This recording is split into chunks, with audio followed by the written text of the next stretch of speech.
السلام علیکم ورحمۃ اللہ وبرکاتہ۔ مغرب سے کچھ صاف صاف باتیں، قسط نمبر 10۔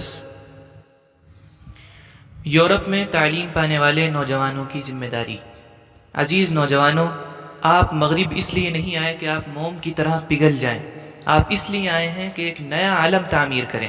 ابراہیم علیہ السلام کے فرزندان اور ان کے پیرو ایسا عالم تعمیر کر سکتے ہیں جن پاک باز امانت دار ہاتھوں نے حرم تعمیر کیا تھا۔ انہی کے نام لیوا اور انہی کے پیرو نئے عالم کی تعمیر کر سکتے ہیں۔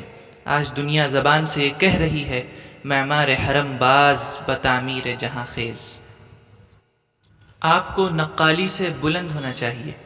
آپ مغرب اس لیے ہرگز نہیں آئے کہ یہاں سے واپس جا کر اہل مشرق کو طوطوں کی طرح رٹا رٹایا سبق سنا دیں، بندروں کی طرح نقلیں بنائیں۔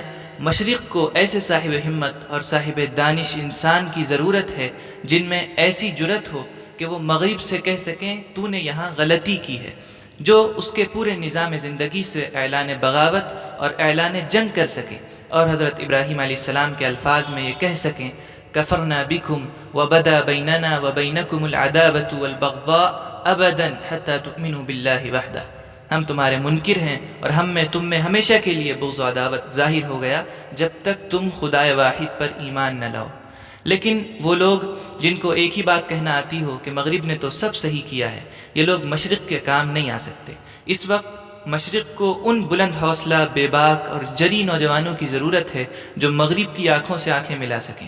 مغرب کے ان غاشیاں برداروں کی کوئی قیمت نہیں جنہوں نے مغرب کو اپنے سروں پر سوار کر لیا ہے۔ وہ مغرب کے سامنے سر جھکاتے ہیں اور مشرق کو اپنے پیروں تلے رونتے ہیں۔ ترکی، انڈونیشیا اور مصر وغیرہ کے موجودہ قائد کسی مجتہدانہ کردار اور کسی تخلیقی قابلیت کا ثبوت نہیں دے سکتے۔ آپ کی منزل ان سے بہت آگے ہونا چاہیے۔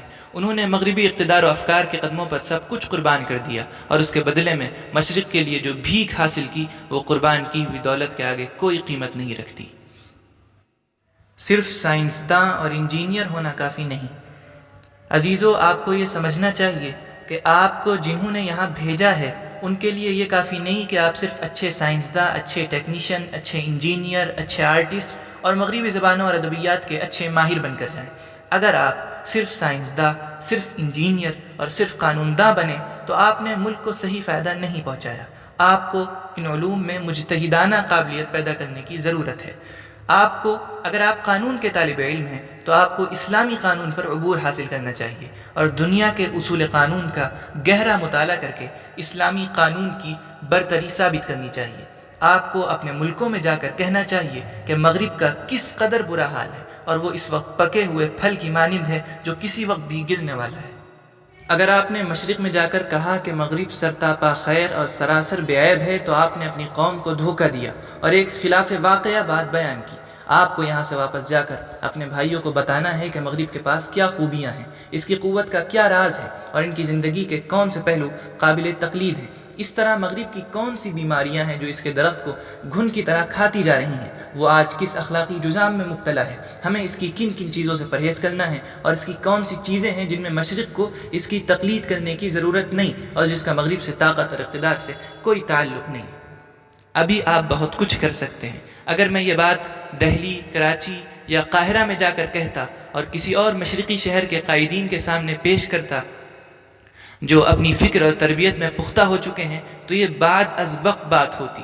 وہاں یہ باتیں کہنے کا وقت نکل چکا ہے۔ ذہن و فکر اور قلب و دماغ کے سانچے یہاں ڈھلتے ہیں اور وہاں جا کر اپنا عمل شروع کرتے ہیں۔ اس لیے کہنے کی جگہ وہی ہے جہاں یہ سانچے بنتے ہیں۔ ابھی یہاں اس بات کا وقت نہیں نکلا۔ یہ سبق دراصل یہیں سنانے کا ہے۔